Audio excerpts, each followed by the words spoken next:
बहुत सारे लोग बोलते हैं कि रुद्राक्ष में माला कैसी बुनी जा सकती है। देखिए, मैं आपको एक चीज़ बता देता हूँ कि रुद्राक्ष में अगर आपको माला बुननी है ना, तो मुख, इसका मुख होता है ये मुख है, ये वाला मुख है। ये पंचमुखी है रुद्राक्ष, आप देख सकते हैं 1 2 3 4 और 5 मुख यहाँ पर दिख रहे हैं साफ साफ तौर पे।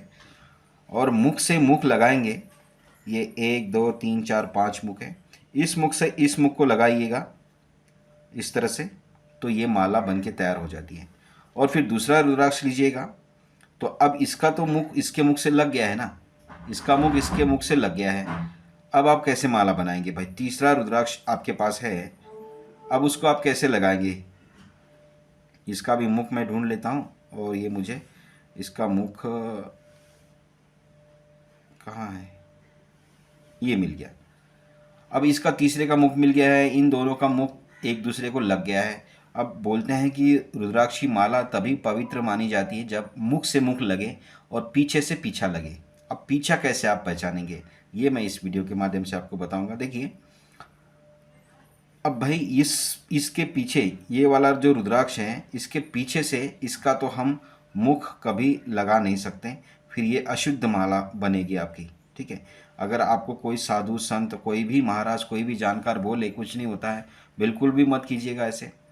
जिनके घर में रुद्राक्ष का पेड़ है, जिन्होंने सालों से 40-50 साल से रुद्राक्ष के पेड़ को पाला है, तो हर साल उनको कुछ ना कुछ तो जानकारी आती होगी। वो खुद महाराज भी है, ऐसी बात नहीं है। उनका कहना है कि रुद्राक्ष जब आप माला बनाएंगे तो मुख से मुख ही लगना चाहिए। किसी रुद्राक्ष का पीछा, अगर ये देखिए यहाँ पर मैंने दोनों रुद्राक्ष के मुख जो है वो एक दूसरे को लगाए थे, ये इस तरह से माला बुनने के लिए ये लगाए थे। अब इसका पीछा है और इसका पीछा है, तो पीछे से पीछा टच होना चाहिए। ठीक है, ये ध्यान रखिएगा। पीछे से पीछा मतलब बैक से बैक और फ्रंट से फ्रंट। आप अगर इंग्लिश के जानकार है तो ये फ्रंट है इसका, ये रुद्राक्ष का फ्रंट है, ये वाला फ्रंट है। और ठीक इसके अपोजिट यानी कि 360 डिग्री में अगर आप देखेंगे तो उसका बैक है। अब ऐसे ही इसका 360 डिग्री में ये हिस्सा आता है, तो इस हिस्से को इस दूसरे वाले रुद्राक्ष का हिस्सा लगाएंगे तो बैक से बैक टच हो गया। ठीक है, ध्यान से देखिएगा, बैक से बैक टच हो गया। अब इसका मुंह खाली है, यहाँ पर देखिए तो इसका मुंह खाली है। मैं इसे थोड़ा सा तिरछा करता हूँ ऐसे, तो ये देखिए इसका मुख खाली हो गया, ये खाली हो गया ना मुख। अब इस मुख से दूसरे का मुख, यहाँ पर ये रुद्राक्ष आ गया, इसका मुख टच कर दीजिए, इस तरह से टच कर दीजिए। ठीक है, अब आप ये 4 रुद्राक्ष देख रहे हैं मेरे हाथ में, इसकी मान लो एक माला बन गई है। तो इसका जो मुख है ये इसकी जो बैक है इधर, तो इसकी बैक से दूसरे वाले रुद्राक्ष की बैक आ जाएगी, तो उसका मुख शेष बैलेंस रह जाएगा दूसरे रुद्राक्ष के मुख से लगने के लिए। अब ये 2 जो रुद्राक्ष है इनका बैक से बैक लग गया है, और ये इसका फ्रंट है यानी कि माउथ है, और दूसरे रुद्राक्ष का माउथ लग गया है। ठीक है, यानी कि कहने का मतलब यह है कि रुद्राक्ष का माउथ से माउथ लगना चाहिए, बैक से बैक लगनी चाहिए। और ऐसे करते करते अगर आप 108 मणि की माला बुनेंगे तभी ऐसा होगा, मुख से मुख लगेगा और बैक से बैक लगेगा। अगर आप उसमें 109वां भी मणि डालेंगे, 109वां भी पीस ऐड करेंगे उस माला में, तो वो एक ऑड नंबर्स हो जाएगा, और फिर बैक लास्ट वाला जो मनी है वो बैक से बैक लगेगा नहीं, बैक से मुख लगेगा, और फिर या फिर मुख से बैक लगेगा। ठीक है, तो ये 108 ही होना चाहिए, ये ध्यान रखिएगा माला में। अब ज़्यादा बहुत डिटेल में जानकारी मुझे नहीं है, साधु महाराज को आप पूछ सकते हैं। मैंने सुना और देखा कि 108 दानों की ही माला होती है वैसे देखा जाए तो। ठीक है, 108 ये पूरे के पूरे 108 है, 108 की ही होती है। अगर आप 107 या 109 लेंगे तो मुख से मुख लगेगा नहीं, किसी एक जगह पे ऐसा जॉइंट आएगा जहाँ पर बैक से मुख लगेगा और मुख से बैक लगेगा। ऐसी कंडीशन में माला अशुद्ध मानी जाएगी, ऐसा साधु संतों का मानना है। ठीक है, बाकी अब आप किससे ज्ञान प्राप्त करते हैं वो आपके ऊपर है, और माला आप कैसे बनाते हैं, आपके जो साधु है, आपके जो जिसको बोलते हैं फैमिली पंडित है, वो आपको कैसी सलाह देते हैं वो आपके ऊपर है। बाकी इसका मुख कैसे पहचानेंगे मैं आपको बता देता हूँ। ये देखिए कच्चा रुद्राक्ष है, ये कच्चा रुद्राक्ष है। मुख क्या होता है मैं आपको बता देता हूँ, इसी वीडियो में मैं आपको बता देता हूँ कि मुख होता क्या है। ये कच्चा रुद्राक्ष है और ये पका रुद्राक्ष है, ठीक है। अब कच्चे रुद्राक्ष में अगर आप गौर से देखेंगे तो यहाँ पर डंठल है, ये डंठल है, ये डंठल गया इस रुद्राक्ष के अंदर, ठीक है। और डंठल को जैसे ही आप तोड़ेंगे या फिर ये पेड़ से नीचे गिरेगा, पेड़ से नीचे गिरने के बाद ये ऐसा हो जाएगा। ऐसा तो खैर नहीं होता है, पेड़ से गिरने के बाद ये ऐसा होता है। इसका डंठल बिंठल अब कुछ भी नहीं है, ठीक है। हालांकि ये डंठल वाली जगह आपको दिख रही है पेड़ से गिरने के बाद ये।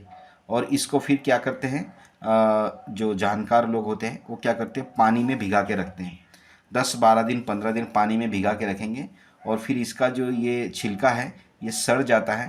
ये सड़ने के बाद इस तरह से निकलता है और उसके बाद उसके अंदर से ये रुद्राक्ष बाहर निकलता है। जब उसके अंदर से रुद्राक्ष बाहर निकलेगा तो ये इस तरह से साफ सुथरा रुद्राक्ष आपको दिखेगा, ठीक है। तो ये प्रोसेस होती है उसकी। अब पहचानेंगे कैसे आप रुद्राक्ष को, उसका मुख और बैक। तो जब आपको ये पका हुआ रुद्राक्ष मिलेगा और कच्चा हुआ रुद्राक्ष जब आप देख रहे हैं इस वीडियो के माध्यम से, तो ये जो डंठल की जगह है ना, ये जो डंठल की जगह है ये आप देख सकते हैं यहाँ पर। डंठल की जगह मैं आपको बिल्कुल प्रूफ करके बताऊँगा। ये एक डंठल की जगह है, मैंने अभी अभी आपके सामने इसको ब्रेक किया था। मैं दूसरा भी एक आपको दिखा सकता हूँ कि ये डंठल की जगह कैसी हो सकती है। यहाँ पर देखिएगा आप, तो ये डंठल की जगह है, ठीक है। ये डंठल की जगह, अभी इसके ऊपर छिलका है, आप पहचान नहीं पाएंगे। अभी अभी मैंने एक छिलका उतारा था किसी वीडियो में, अभी बना रहा था मैं। तो जब मैंने इसे छिलका उतार दिया था इसका, तो ये देखिए डंठल की जगह, ठीक है। डंठल की जगह देखिए, मैं आपको ऐसे करके दिखा देता हूँ। ये पहले प्रोसेस में रहता है ऐसे, दूसरे प्रोसेस में देखिए ऐसे, और दूसरे प्रोसेस में सॉरी ऐसे दिखेगा आपको। आपको YouTube में कहीं पर भी इस तरह का वीडियो नहीं मिलेगा, मुझे जहाँ तक मेरी जानकारी है। दूसरे प्रोसेस में आपको ये दिखेगा, आपको पहचान पाएंगे कि हाँ ये यही डंठल है और टूटने के बाद ये ऐसा हुआ है। और जब आप उसे छीलेंगे पानी में डालने के बाद, जब निकलेगा बाहर, तो अगर कच्चे को आप निकाल के देखेंगे तो इस तरह से दिखेगा। ये धारियाँ आपको दिख रही है, इनको मुख बोला जाता है, ठीक है। ये पंचमुखी है तो ये मुख बोला जाता है। जब ये आप इस तरह के रुद्राक्ष को पानी में डालेंगे और जब बाहर निकालेंगे तो उसका डंठल ऐसे निकलता है। अब मैं आपको दिखा देता हूँ, अब आपको क्लियर समझ में आ जाएगा कि रुद्राक्ष का जो डंठल है, मुख है, वो क्या होता है। रुद्राक्ष का मुख कैसे होता है मैं आपको क्लियर यहाँ से आपको पता लग जाएगा अभी, ठीक है। देखिए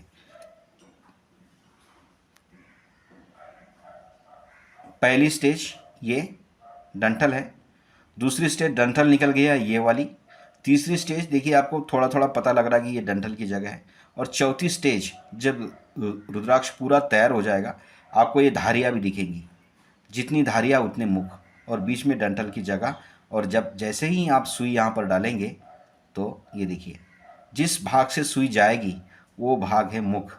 आपको रुद्राक्ष में कहीं पर भी दूसरा छेद नहीं दिखेगा, कहीं पर नहीं दिखेगा। ये आपको ऊंचा नीचा भाग दिख रहा है, ठीक है। रुद्राक्ष में ऐसे ही होता है। देखिए उसके बैक में भी मैं अगर सुई डालूंगा तो ये सुई आर पार होगी ही नहीं, आर पार क्या थोड़ी सी जाएगी, थोड़ी भी नहीं जाएगी। लेकिन ये जो डंठल वाला हिस्सा था उस हिस्से में अगर मैं सुई डालूंगा तो देखिए आर पार चली गई, आर पार चली गई ना। तो ये इसका मुख है, ठीक है। डंठल वाले स्थान को मुख बोलते हैं। इतनी क्लियरिटी से मैंने आपको बताया, इतनी डिटेल में बताया, कोई भी आपको बता नहीं पाएगा। तो माला बनाने के लिए इसके मुख और इसके बैक ठीक 360 डिग्री पीछे इसका बैक है, मुख के 360 डिग्री पीछे, ठीक है। यहाँ से अगर आप 360 नहीं, शायद ये 180 डिग्री, सॉरी 360 मैंने बोला है और ये गलत है, 180 डिग्री पीछे है ना। 180 डिग्री पीछे अगर आप देखेंगे इसके, तो जहाँ पर भी ये पॉइंट आपका रुकेगा वो बिल्कुल रुद्राक्ष का पिछला हिस्सा है, उसे आप बैक कह सकते हैं। और माला बनाने के टाइम पे बैक से बैक लगनी चाहिए और फ्रंट से फ्रंट लगना चाहिए, तभी ये माला मानी जाएगी, तभी इसकी शक्ति काम करेगी, नहीं तो ये माला अशुद्ध मानी जाती है। ऐसा मैंने जिस महाराज से ये रुद्राक्ष लाए हैं, जिनके घर से ये लाए हैं, उनका कहना है कि मुख से मुख अगर नहीं लगेगा और माला बनेगी तो वो अशुद्ध माला है, वो आपको फ़ायदा देगी नहीं। ठीक है, ये चीज़ ध्यान रखिएगा। बाकी अगर आपको रुद्राक्ष चाहिए तो आप डिस्क्रिप्शन में जो भी कॉन्टैक्ट्स है वहाँ पर फ़ोन करिएगा, आपको जो भी मदद करेगा मैं भी कर सकता हूँ, और जो जिनके घर में रुद्राक्ष का पेड़ है वो भी आपको मदद कर सकते हैं।